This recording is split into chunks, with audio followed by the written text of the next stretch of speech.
Who can forget our best-selling book, Hitler in Argentina, which proves absolutely, without question, that Adolf Hitler, Eva Braun, and thousands of others escaped the crumbled Third Reich and went to South America. We know this is fact.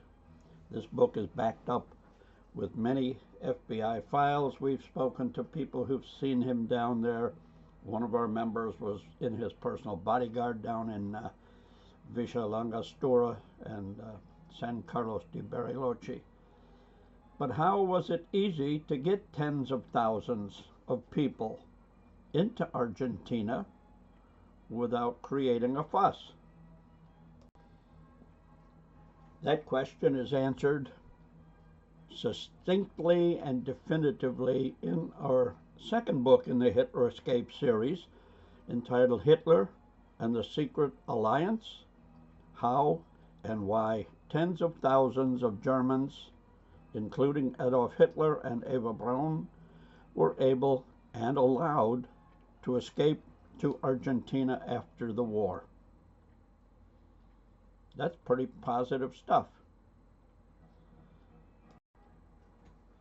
Before we get into the book, let's look at some of the famous actions in history that point right at this. Here you'll notice Winston Churchill said, "In wartime, truth is so precious that she should always be attended by a bodyguard of lies."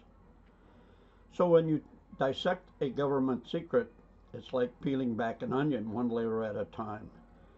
When you get to the interior, then you know it's no longer a secret.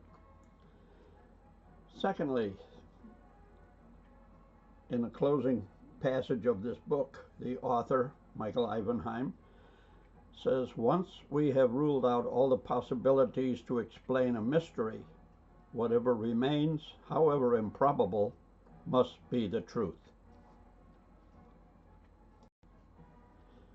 The next two items are incredibly revealing. Juan Perón said in a speech, "We shall never forget nor be able to repay the immense debt of gratitude we owe our comrades of the German army." This was in a speech on 4th of April, 1952. The war had been over for 7 years. Hitler was allegedly dead in his bunker. But this is what Juan Perón said. He got deposed in 1955 in a bloody coup, but he came back, became the president of Argentina. When he died, his wife, Isabelita, became the president. And here we see she's making a very familiar salute in 1974. 1974, and she's got her right arm in the air. Why? It's in the book. I think everybody remembers the Battle of the Falkland Islands, but the 1980 Battle of the Falkland Islands was not the first. There were several throughout history, and here in Chapter 1, we refer to the one at the turn of the last century, when Germany was trying to oust the Brits from the Falkland Islands and give them to the Argentines, who called them the Islas Malvinas. We won't spend a lot of time on that. Between the wars, Muller and Niebuhr were setting up a spy base. We go into great depth about the Graf Spee and the Great Escape. What does that mean? When the personnel from the Graf Spee came to Buenos Aires, they were interned. They were supposed to stay as guests of Argentina throughout the war. Every single officer escaped. Most came back to Germany to continue the fight. Some went deep into South America in their spy group. Chapter 4 is very interesting. The Etappendienst stations on the Argentine coast, down in Tierra del Fuego, Gulf of Nuevo, San Antonio Oeste. That was a hotbed for spies coming in and out of Argentina, Bahia Blanca, U-boat aid near Mar del Plata, and then Villa Gesell. Incidentally, Villa in Spanish is normally pronounced Villa, but not in Argentina. It's pronounced Villa. These places all figure very heavily into the spook layout, the spy layout of South America. It's loaded with photos, dates, times, and it'll open your eyes. Chapter 5, Political Changes, that's self-explanatory. Chapter 6, The Odyssey of U-530. This is the next to the last boat to surrender. They surrendered in July in Mar del Plata, which is the big Argentine naval base just about 50, 60 miles south of Buenos Aires. The skipper of that boat was a member of Sharkhunters. We communicated quite a bit, and those communications are in this book. Chapter 7 covers the mysterious sinking of the Brazilian cruiser Bahia. There's an official version, and then there are other versions that may or may not shed some light on the truth. Chapter 8 is Delivering the Goods. There were many, many sightings of U-boats offshore in various parts of Argentina, people rowing ashore in rubber boats, people stashing things in caves along the Argentine coast, northern Patagonia, etc. And this will open your eyes too. Chapter 8 is very interesting. Getting the black boat crews home to Germany. Okay, the black boats are the ones that surrendered later. We all know that U-530 surrendered in July 1945, and U-977 under Heinz Schaefer surrendered in August, 3 months after the war ended. There was no paperwork on board these boats, allegedly. We saw all the files that were aboard. However, the men threw all their ID overboard on orders. So when it finally came time to repatriate these crews back to Germany, there were 2 submarines that had surrendered, U-530 and U-977, yet there were 3 U-boat crews being repatriated to Germany. Where did this 3rd U-boat come from? What boat was it? Chapter 10 covers the mysteries of the U-977 voyage. Heinz Schaefer wrote a book years after the war entitled U-Boat 977, in which he gave his view of that voyage that was virtually impossible.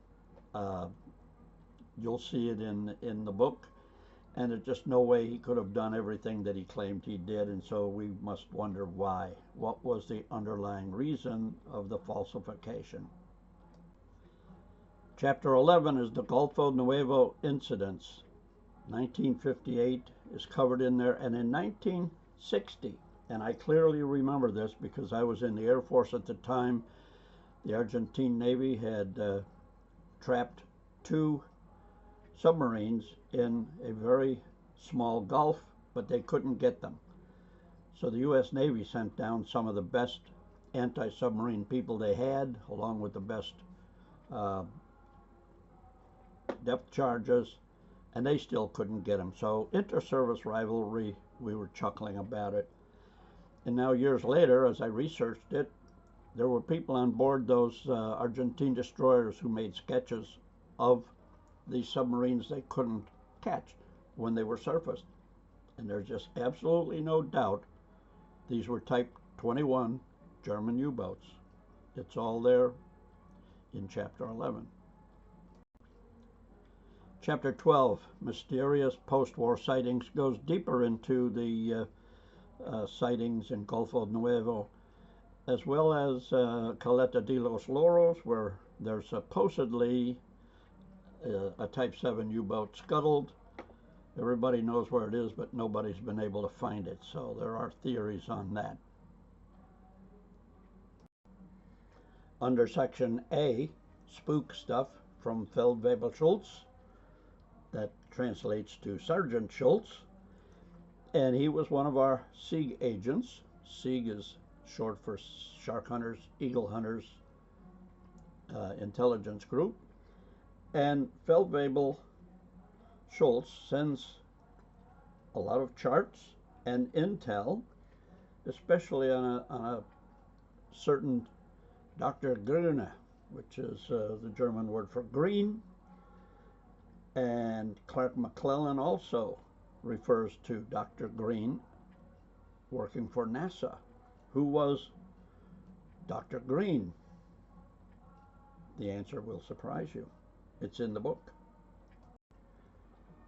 Some of the secret charts are also included in the book, and we also tell you what happened to probably the most difficult to track guy from the Third Reich, General Hans Kammler. It's in the book. We'll also take you through the secret nuclear research laboratory on an island in far, far South Patagonia, put together by German scientists in 1947, 2 years after the end of the war. What about the mysterious missing submarine U-880? Maybe this was the third crew, but we go into that in this book. SIG agent Pizarro, our best agent, tells us about this, and he had information from the wife of the skipper of that submarine. This book is loaded with information you won't find anywhere else about how the tens of thousands of people from the Third Reich were not only allowed, but were welcomed into Argentina and other South American countries. This began in about 1905, when huge tracts of land in Argentina were given to primarily Germans for big ranches, farms, etc. So the base was there. There were tens of thousands of Germans loyal to Germany living in Argentina. So when the refugees came in, they were given all the help they needed. I don't speak Spanish at all, but I get along fine in those little tiny towns all around South America with my German. Some of the towns I've met, they still salute each other in the old German salute way. It's all in the book. The Third Reich did not die. It just moved south.